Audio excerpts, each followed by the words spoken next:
Alright, gang, this is the last part of our notes on prehistory to civilization. And today we're going to talk about what civilization is and the things that make it up. Okay? So, whenever we do have a question, a common place to find those answers is Wikipedia. Alright? And according to Wikipedia, a civilization is any complex society characterized by urban development, social stratification, a symbolic communication form, like English language, etc., and a perceived separation from and domination over the natural environment, and social domination by the cultural elite. And this, we'll break this down further here in a few slides. Alright, early civilizations, pretty much all of these on this map here, we're going to talk about. We will start with Mesopotamia here, briefly talk about Egypt, then we'll go to the Indus Valley, over here to China, Greece, in the green here, Roman Empire, and then in the spring we will talk about these three Latin and Central American empires, the Mayans, the Aztecs, and the Incas, but that's a ways down the road. How did civilization start? Basically, Neolithic people learned to farm. That was the game changer. Farmers began cultivating lands along fertile river valleys, and pretty much all of these, especially over here, the Indus, the Wanho, Mesopotamia, Egypt, all were affected by river valleys. Okay, Greece was pretty much, get my cursor working here, peninsulas, and they had access to water. So having access to water was a big thing. So fertile river valleys were key, producing a surplus, which gave them extra food. Okay, so that whole agricultural revolution allowed that surplus of food. Surpluses helped populations grow, and as populations grew, some villages swelled into cities, and then later on became much bigger, and then you have the idea of civilization. Alright? Excuse me. Now, civilizations have 8 components, and to be considered a civilization, generally, you have to have these 8 things, and they are. Oh, not civilization star, we just went over that, sorry. Cities is the first. Alright? In order to be considered a city, you gotta have 2 things. A large population, and it must be a center of trade. Okay? So people go to cities. Cities are intersections of trade, business, lots of money changing hands, trading, and things like that. Next is an organized government. Early governments were centralized, which meant power was in the hands of one person or a small group. And these early governments had a lot of religious power, meaning they were a theocracy, which is a government run by a religious leader or a religious group. Okay, and the key term is centralized. Centralized just basically means that all power, okay, rests inside of one person or a small group. In our government, our power is not centralized. We have the president, we have Congress, we have the Supreme Court, checks and balances, all that stuff.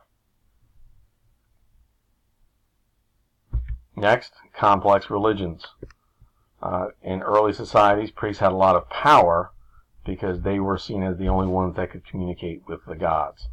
And if they're the only ones that can communicate with the gods, that gave them a lot of power over the people they were ruling. And one of the biggest effects of the agricultural revolution is specialization.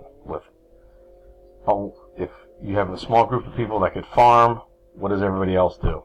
Okay, not everybody needs to farm because they're going to produce way more food that's going to go to waste.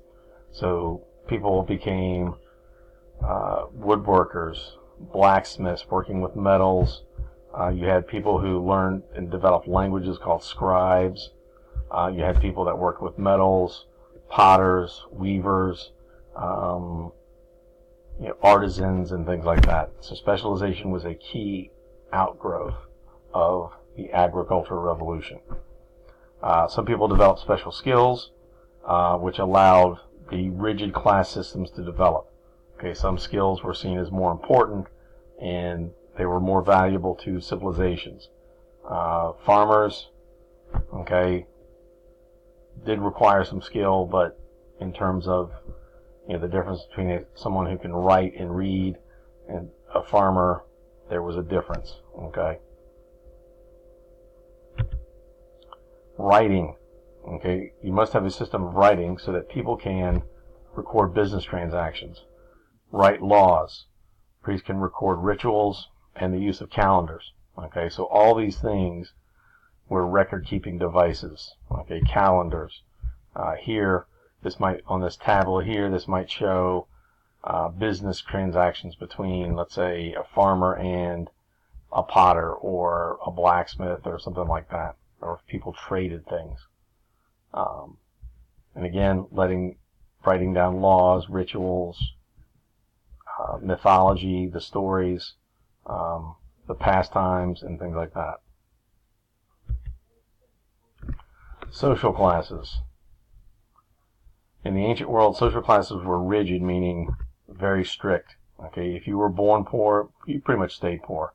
You didn't move up or down. So if you are born into this level here, the artisan level, you pretty much stayed there your entire life. Okay, if you were a slave, you didn't move up into these other classes.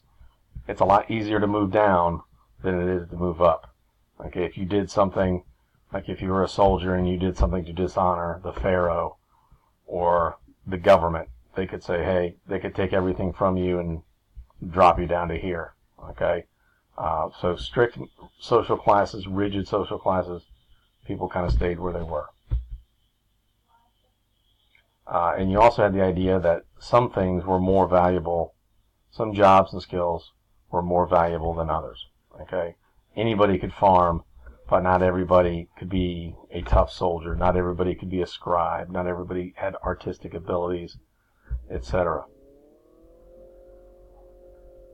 And just like we have now, some jobs are seen as more important, like doctors, professional athletes, okay? And some jobs aren't seen as quite as important. Like, let's say if you are a high school student, which you are, and you get a job at a fast food restaurant. That's not really a super important job, if you will. And as you'll notice in all these social classes, okay, power rests at the top. Not a lot of people up here, okay, but here's where all the power is. As you go down, the power decreases because you have more people. All right, a few people at the top. At your bottom of the pyramid, you have the most people with the least amount of power. Next, we have art and architecture, which shows off the cultural ideas of the people. Okay, whether it's pottery, the paintings, architecture here, like this column. Here,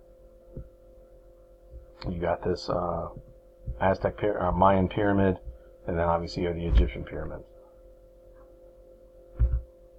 Public works. Okay, these are large projects like walls, roads, bridges, and canals, and pretty much these would not be built without the government organizing these projects. Okay, when we think about roads, those are public works. These schools are public works projects. Okay, they probably wouldn't be built without the government saying, hey, we need to build this because we need to benefit and serve the people.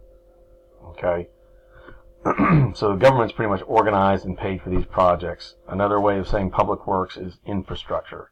Your bridges, your schools, your roads, that is considered infrastructure.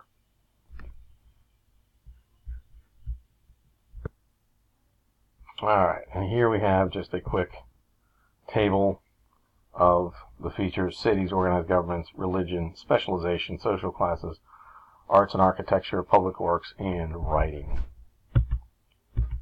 Alright, questions, as always, write them down, and any questions you have about stuff you didn't understand, if you want more explanation of, we can talk about it next class. Our key points. First, what is civilization and what does it mean to be civilized? Okay, sometimes you hear adults say that you need to act civilized. So what does it mean to be civilized? What does that mean to you? What do you think it means, etc.? And then obviously the features of civilization. Alright, so that's it for tonight. Go back over the notes. Again, if you have any questions, write them down, and we will go over this stuff at the beginning of the next class. Be ready for a quiz, hint hint.